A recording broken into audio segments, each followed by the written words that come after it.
Hey, how's it going, YouTube? How y'all doing today? This morning, I finalized my plans for what I'll be doing this week. I will be risking it for the biscuit again. I am going to go to a seed store, to buy about $100 worth of pearl millet seed, about $90 worth of pearl millet seed. I can get about 100 pounds of pearl millet. I believe it's about 100 pounds, 2 bags for $90. I believe that's the price. It's either 50 or 45 or $70 a bag, I forget. But I'm going to get 2 bags of pearl millet seed. Then I am going to drill this field again. So from the information that I have collected on my sorghum Sudan grass up front, these animals will reduce the planting density, the seeding density of the crop by about 25 to 33%, about a quarter to a third. Every in 2 months, they'll reduce the planting density by about a quarter to a third.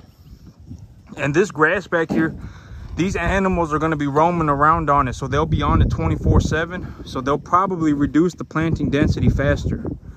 And so my big plan right now for the planting density of the grass is to increase the seeding density by 25 to 33%, which will cost me about $100. For me to reseed this entire field by a quarter or to a third more, about 5 acres, it'll cost about $10 an acre, or about $20 an acre. And so the big plan, the longer term plan, the 2 to 3 month plan is for me to, this grass. Okay, so I am anticipating that I get some rain next week. I'm keeping my eyes on the Weather Channel.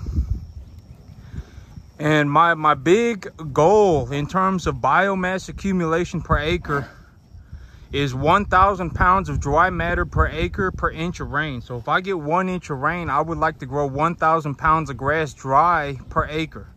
And so if I got 8 acres of grass and I get 1 inch of rain, I should grow 4 tons of dry feed. That's the goal. And so to achieve that goal, I need a planting density of in terms of the sorghum Sudan grass, I need it at a planting density of 70 pounds an acre, and I need it growing 1 foot per inch of rain. The pearl millet, it's a different type of plant, so I'll have to see what kind of biomass it accumulates, etc., etc. And so another real big reason to get the seeding density right, the planting density right, is because if my planting density is too low and the weather conditions are good for growing a crop, what will happen is that a bunch of weeds will grow in. And then as the cattle pick through the good grass, they'll leave the weeds behind. And as the weeds get left behind, the weeds will take over the entire field. And so that's another big reason why it's so important to get the planting density correct. And when I talk about planting density in terms of biomass accumulation, I'm talking about a few major things. One of the things that I'm talking about is the seeding density. So how many plants are there per square foot, essentially? So I guess one way to look at it would be how many plants are there per square foot. Another way to look at it would be how many leaves are in one square foot of field. So if I have a field and I have 1 square foot of my field, how many leaves are on that field? Or how many or potentially even both, how many plants do I have in that square foot? And so that's how I calculate biomass accumulation. One way I account for biomass accumulation. Another way to account for biomass accumulation is the amount of water on the field. How much water do I have, as well as the fertilizer concentration of the field. So those are a few major things that I look for in terms of because if I don't have enough water, my plants will not grow properly. They will not accumulate much biomass. If I don't have enough fertilizer on the field, or if I have the wrong type of fertilizer on the field, my plants will accumulate less biomass. If I have too little planting density on the field, I don't have very many plants per square foot, or the leaf coverage per square foot of field is too low, I will also have a reduced amount of biomass accumulation per acre. And the optimal amount of biomass accumulation per acre that I look for is half a ton per inch of rain. So if I get 1 inch of rain, I should grow 1,000 pounds of dry grass per acre. And when scaled out, what that looks like is if I get 6 inches of rain, I should get 6 rolls of hay per acre. So if I get 6 inches of rain, I should grow 3 tons. If I get 4 inches of rain, I should grow 2 tons per acre. And with 1 roll of hay being 1,000 pounds. And so, you know, when I look at it, okay, so here's a way to I guess just see how much cheaper it is to grow grass than it is to feed grain. This grain, even after my tax benefits, you know, I get this grain for about $2,000 a ton.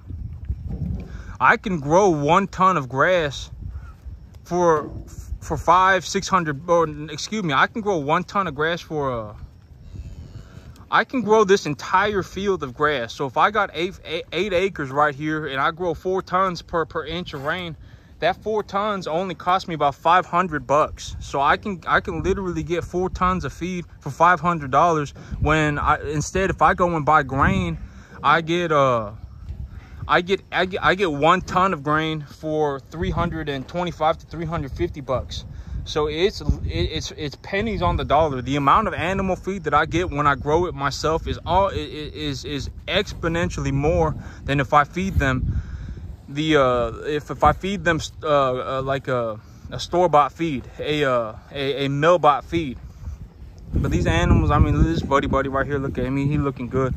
These animals are huge, you know, but the only real way that I can realistically get these animals like this, you know, cost effectively, is to grow grass. Because if I don't have grass, I mean, my expenses just go vertical. And you know, I need grass to put weight on cattle like this. But for me to grow grass, I need to have, or for me to grow the right amount of grass, the amount of biomass that I accumulate per acre needs to be relatively good. So my seeding density needs to be pretty good. My leaf coverage per square foot needs to be pretty good. I need water, and I need a proper amount of fertilizer, you know, and I need to manage the fertilizer properly too. Because if I just go over a field, right, and I say I have a phosphorus deficiency, I go over my field and I look at my field and I say, okay, my field has an obvious phosphorus deficiency, and I go and I just throw phosphorus on the field, that phosphorus isn't going to hardly move through the soil. I'll need to plow that phosphorus into the field. And if I go over a field, and let's say I don't know what I'm doing, right? I'm somebody who doesn't know what I'm doing, and I go over a field and I look at my field and I say, oh, this is a sulfur deficiency, or this is a nitrogen deficiency, when in reality it's a potassium deficiency. And I go over the field that has a potassium deficiency and I put nitrogen on it. What will happen is that the potassium deficiency will get even worse, because the metabolic activity of the plant will go up as the nitrogen is being applied. So when the nitrogen is put on the field, if a field does have a potassium deficiency and I put nitrogen on it, thinking that it's a nitrogen deficiency, because I make a huge mistake. That would be a huge mistake. If somebody went over a field and looked at the grass and said, oh, this is a potassium deficiency, when they actually have a nitrogen deficiency, that would be one major indicator that that person has no idea what they're doing. That person is absolutely just lost. They don't know what they're doing. And so, you know, because in that situation, that would be a critical mistake. If a field has a potassium deficiency, but it gets diagnosed as a nitrogen deficiency, and then a farmer goes over that field and puts urea on that field, the potassium deficiency will get even worse, to a point where the plant will potentially terminate its growth altogether, because of the increased amount of metabolic activity happening from the application of urea, making the potassium deficiency even worse. And so it's extremely important to be very thorough when working with fertilizer. When, you know, it's good, you have to be very accurate and you have to be very precise. Because if I misdiagnose a fertilizer, or if someone in general, like if I watch people on YouTube and, you know, and stuff like that, and when they talk about their grass and stuff like that, I'm like, you know, a lot of people don't know what they're doing at all. And, you know, it realistically only takes about $50 to $60 worth of fertilizer per acre to grow about 1,000 pounds of grass. And so, you know, it's very important to do these things properly. And also, if I apply fertilizer to a field improperly, particularly nitrogen, and then I run cattle on it, these cattle could end up in a situation where they have very, very, very bad blow problems. And so, you know, that needs to be accounted for too. You know, if I misjudged my fertilizer application by about 10 pounds of urea per acre, and then I put that 10 pounds of urea extra on a grass that is in its early vegetative state, these cattle could have a life-threatening bloat, especially if it's hot outside. And so, you know, stuff like that needs to be very well accounted for, and it needs to be planned in advance, because, you know, a lot of this stuff, it isn't luck at all. You know, sometimes I do get, I guess, a quote-unquote lucky rain or whatever, but, you know, a lot of this stuff, it ain't luck. It's got to be very thoroughly accounted for. You know, because, you know, like when a man gets to a certain point in life, right? And let's say like me, you know, I got like a $500,000 of debt in the bank. If a man, you know, at this point, if I were making big mistakes, I could lose everything. And so that needs to be accounted for. You know, like I couldn't have gotten to this point if I were making big mistakes. Like a person wouldn't be, like an architect wouldn't be able to build a bridge if they were making big mistakes, right? Because if an architect that was making big mistakes were to go off and build a bridge, I mean, the whole thing could collapse. And so, you know, a lot of these things that I do, you know, I've been doing this for a long time. I've been a crop man for a long time. And so, you know, and I know it ain't easy. And, you know, a lot of this stuff, you know, if someone told me, you know, if someone told me this 15 years ago, I would have thought it was impossible too. If someone started talking to me like this 15 years ago when I first started, I would have thought that this would have been practically impossible too. But you know, just staying after it for a long period of time and sticking to it, eventually, you know, eventually most people have the capacity to figure this out. You know, because in terms of being smart, you know, I would say that my whole life, you know, like when I had a 0.25 GPA at school, people weren't telling me I was smart, you know. And, you know, like me, when I was growing up, I don't think people understand, you know, like me, when I was growing up, just to give an example, you know, like me, when I was growing up, you know, and I wanted to learn about fertilizer, it was, you know, like I would even go as far as to urinate into a bucket to be able to collect data, you know, because urea is a nitrogen fertilizer, and urea, there's a lot of nitrogen in urine. And so, you know, there are ways to do this with zero money. You know, when I first started, I would urinate into a bucket to collect data on nitrogen. You know, I started with a shovel and a $5 bag of chicken manure.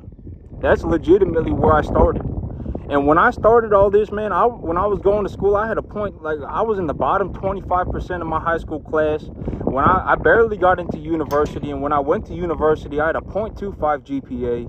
I was not considered smart, you know, but I worked at it for a long time, and I worked at it on a daily basis for a long time. I've been doing this for almost 15 years, and that's why I got to where I am. You know, a lot of people, they can go, oh man, you know, I think I was born prettier than this guy. Oh man, I think I work harder than this guy. Oh man, I think, but in all reality, the results speak for themselves. I mean, I've been doing this for a long time, and this takes a lot of effort to do this like this. I mean, when people understand that almost everybody is born average. You know, 99% of the world's population is born average. And 99% of the world's population stays around that average range throughout the entirety of their existence. About 0.1% turn out to be a 6. 0.01, you know, turn out to be a 7. One person on the entire planet gets to be a 10 at anything. Whether it be they're pretty, or they're farming, or they're a mechanic, or they're an architect or anything. Only one person gets to be a 10, and almost everybody stays average. So, you know, like when I walk around in the world today, 99 out of 100 people, when I ask them, they should say, if they had a grasp on reality, 99 out of 100 people would say I'm a 5, I'm average. But, you know, a lot of people nowadays, I think it has something to do with the internet and stuff, a lot of narcissists and stuff like that. A lot of people who think very highly of themselves and don't really do anything. They're not capable of much at all. And, you know, and to get to this point, it really, I mean, it took me almost 15 years. I ain't gonna lie. This took me a lot. And when people understand spiritually what it means to be somebody who, you know, who literally was sitting in the backyard with a shovel and a $5 bag of chicken manure and a bucket of urine, trying to learn how to farm, I mean, they won't ever know what it took to get here. But, you know, it just is what it is. But that's it for me today, YouTube. Y'all have a good one.